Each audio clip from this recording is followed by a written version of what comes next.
Hill Street Blues was it was a great break for me, and I did my first episode, and they just kept writing and writing until one day I walked in, and they said, "Come in for you're playing the judge." No, you're playing the attorney at that point. Come in for your costume fitting. I said, "But we have my suits," and they said, "No, come in for your costume fitting." And there were a number of dresses that they wanted me to wear because the judge. That's right. The judge at that point started cross-dressing. I was Judge Alan Wachtel. And I remember saying, "Do I have to read?" They said, "You have to read for it." I went, I have to read?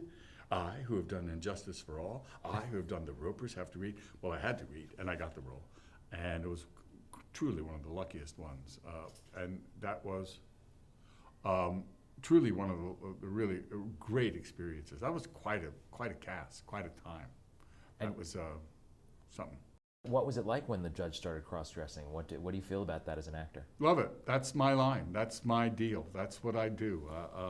There's in Shakespeare's troupe, there was a line called the eccentric.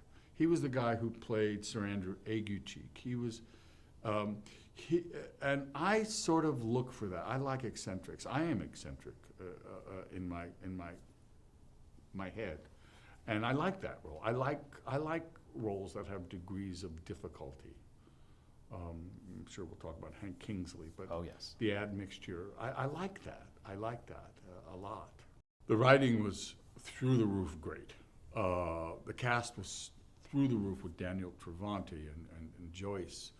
I had a big crush on Joyce. And those boys, I mean, they were great. And they were, I remember them, the first years, they would stay, you would go on the set in the morning, they would all be, they were so happy to be in that, in their own company. And they were so proud of what they're doing. You have to understand, that was a big moment for television. That television, Bochco changed the face of TV. He was one of the revolutionaries, really, and one of the great guys. I loved him.